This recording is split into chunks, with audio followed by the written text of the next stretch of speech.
Hi guys, I'm Alex. Welcome to my channel. So today we're going to be talking about a beginner's guide to budgeting.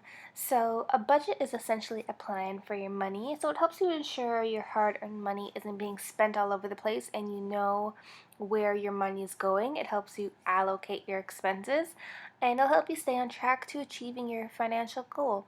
So the spreadsheet I'm about to show you is something I designed in Excel and I have my formulas in there, so it's super easy to use. So basically you put in your expenses per month. So you see I have a list of expenses right there. And you'll just estimate it per month and then the spreadsheet will calculate it per year. So I just made this one day when I was bored and it's such a useful tool. So I'm going to see if I can find a way to get it to you guys for free. If anybody's interested, just let me know below. So essentially we're going to want to go through our expenses and track them. So this is a good time to kind of go to your online banking and kind of tally up what you've been spending your money on if you don't have a clue really. So that's the easiest way with the debit cards to see if you're taking out cash or where the money's going. So I have a couple of categories going. So I have transportation. So this is just an example. Let's say I spend $300 a month on the train, on gas. Let's say $160 a month on groceries. If you're a small family, a single person, a couple. So I have cosmetics, toiletries, entertainment. So this can include anything from going out to movies, etc. So I have a phone bill there. I know that's expensive in Canada. Phones are so expensive. So I have rent, mortgage. So I'm just using an example of my friend who lives with her parents and she just pays them a bit of money each month that they put aside for her. So I put some miscellaneous, so that can include when you take out money or coffees, etc. So you see when I put in the dollar amount, it calculates it per year. So essentially my formula just times it by 12.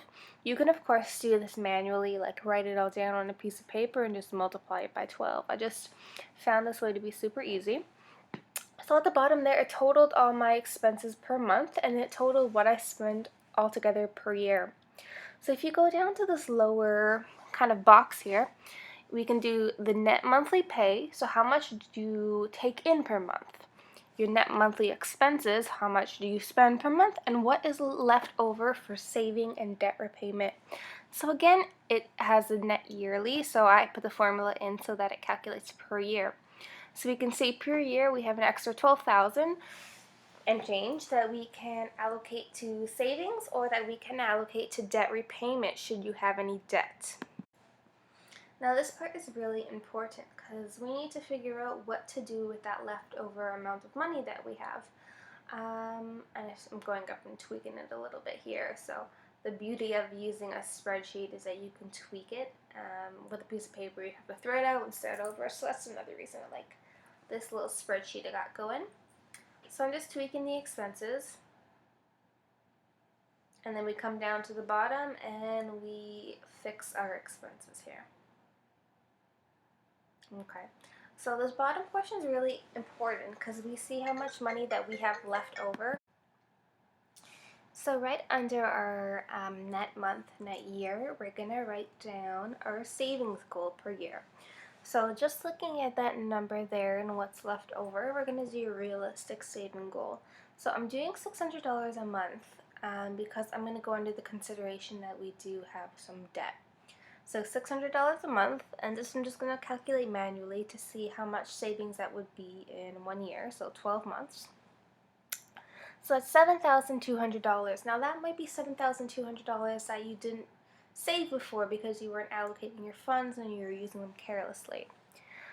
So then we're also going to do a segment for debt repayment. So here we're going to go. So what's really important is to take a good hard look at your debt. A lot of people just kind of push it off, don't want to look at it, but it's so easy just to open your apps, go on online banking, and you need to face the facts. So let's gather our debt. So write down all your debt and to whom you owe it to, and keep this kind of handy so you always have this as a reminder that we need to pay off this ugly debt. So here's an example. So consolidated, $3,100. Now I'm just consolidating for the easiness of this presentation, I guess, but it's also a really good idea in real life, so it's easier to kind of allocate your funds and you have an example of what you need to pay off. So this is what we have consolidated, 3,100. Now, how much do we have left over for debt repayment after savings? So you also don't want to neglect your savings. It's really important to have a savings account for long-term, short-term. If an emergency occurs, you don't want to go back to resorting to debt. So what we have left over is about $580 a month.